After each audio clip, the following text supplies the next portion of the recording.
तुम्हें पता है, तुम्हें अभी अंदाजा नहीं है नौजवानों, तुम जिनको अपना मसीहा समझ बैठे हो ये हकीकत में डाकू हैं। ये दुनिया तुम्हारे लूट मार की मुंतजिर है। हमारी बच्चियां भी, मेरा मैसेज पहुंचता है तो पहुंचाओ, जो ये समझती हैं कि उनकी आज़ादी की बात करते हैं, हकीकत में आज़ादी नहीं देना चाहते, वो तुम्हारे जिस्म के मुतलाशी, वो हवस परस्त हैं।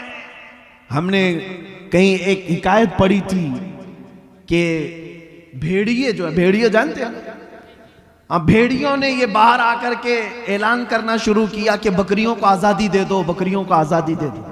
अरे भेड़िया तो बकरी को खाता है, लेकिन बकरियों की हिमायत में नारे लग रहे हैं। सेम आज की सिचुएशन में आपको बता रहा हूं, भेड़िए आए हैं मोहल्ले में और नारे लगा रहे हैं बकरियों को आजादी दो, बकरियों को आजादी दो। और चंद बकरियां जब भेड़ियों को नारा लगाते हुए सुनी तो उनको लगा कितने अच्छे भेड़िए हमारी इज्जत की बात कर रहे हैं, हमारी हिमायत, आजादी होना चाहिए, सही बात है। सब बकरियां मिलकर के कहने लगी हमको भी आजादी चाहिए, आजादी। देखो भेड़िए जो है हमारी हिमायत में गलियों में निकले, बैनर निकाले, पोस्टर निकाले, हाँ प्रोटेस्ट कर रहे हैं वुमेन्स राइट्स के मुतालिक।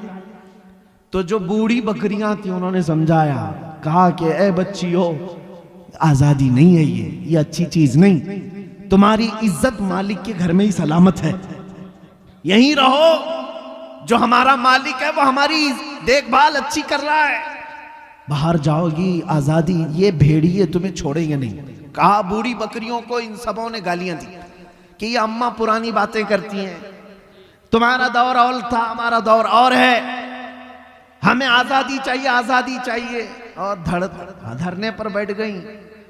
बकरियों को मालिक ने आजाद कर दिया, जाओ आजादी चाहिए, आजादी छोड़ दिया।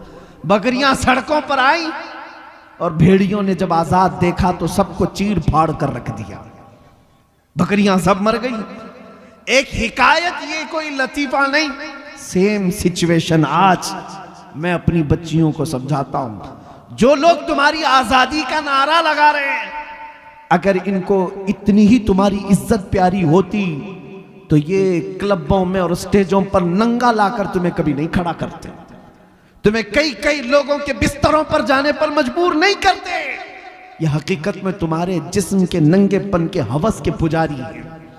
इन्हें सिर्फ और सिर्फ हवस अपनी पूरी करनी है। इसी तरह है नौजवानों, तुम्हें जो दुनिया की तरफ बुला कर ये कहता है कि इसमें आजादी, इसमें फ्रीडम और इसमें इज्जत है, ये दर हकीकत तुम्हें जानवर बनाना चाहते हैं। और कुछ नौजवान बन गए, कानों में बालियां भी आ गई, हाथों में चूड़ियां आ गई, सरों में चोटियां आ गई, कपड़े भी जगह जगह से फाड़ कर पहनने लगे और इसको फैशन कहने लगे। तुम्हें औरतों की चीजें दे दी गई, तुम्हें समझ में नहीं आया। कितने नौजवान हैं वो ये सोचे बगैर सब करने लग गए। अरे तुम्हें न मर्द बना रखा, ना औरत, बीच का बनाकर छोड़ दिया दुनिया ने, फिर भी तुम समझ रहे हो कि ये अभी फैशन है, फैशन है, ठगे जा रहे हो। और आओ मैं तुम्हें बताता हूं, हमारे दर्द को अगर सबसे ज्यादा महसूस करने वाला कोई है, हमारे गम को सबसे ज्यादा सहने वाला कोई है, वो मेरे आका मदीने के ताजदार की जात है। खुद मेरे आका फरमाते हैं, मेरे उम्मत के किसी के पांव में कांटा भी चुभे तो उसका दर्द मुझे होता है। अल्लाह, है कोई दुनिया में इस तरह? एक रिवायत सुनो, तवज्जो, इधर तवज्जो। जब मेरे आका सल्लल्लाहु ताला अलैहि वसल्लम की वफात का वक्त करीब आया, सुनो है मुसलमानों, मलकुल मौत हुजरे में दाखिल हो गए, इजाजत लेकर आए। यह आखिरी दिन था मेरे आका का, नज़ा का वक्त चल रहा है। नज़ा और सकरात किसको कहते हैं पता है? उस वक्त आदमी अपनी माँ बहनों को और भाई बाप को नहीं पहचानता। सकरात के वक्त तो आदमी को अपना नाम तक याद नहीं रह जाता।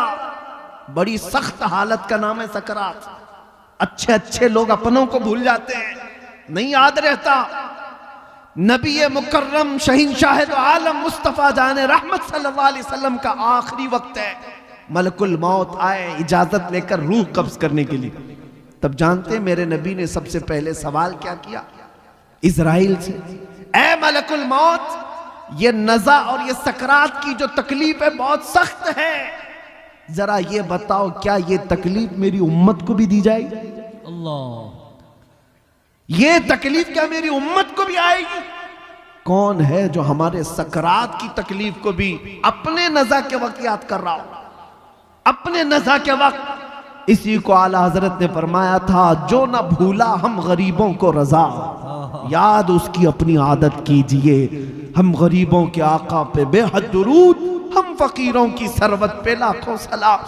ऐ सुन्नी नौजवानों, सबसे ज्यादा हमारी फिक्र करने वाले वो नबी पाक की जात है। जब नबी पाक सल्लल्लाहु अलैहि वसल्लम सजदे में गिरकर बेतहाशा रोते रहे, किसके लिए रोते रहे? उम्मत के लिए। रब्बी हबली उम्मती, रब्बी ग़फिरली उम्मती। ताइफ में पत्थर खा करके भी दुआ करते रहे, मौला मेरी उम्मत मुझे नहीं पहचानती, इन्हें माफ कर दे।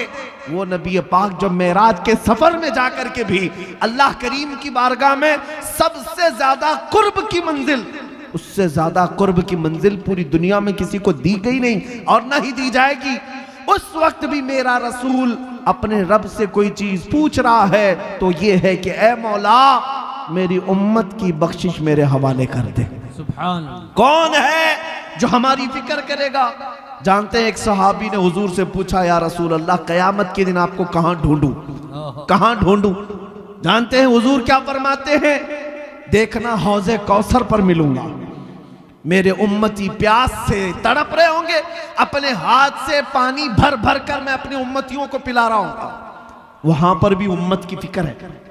या फिर हुजूर फरमाते हैं अगर वहां नहीं मिला, मीज़ान अमल पर देखना जहां नेकियां और बुराइयां तोली जा रही होंगी, मैं अपने उम्मतियों के अच्छाइयां और नेकियों के पल्ले को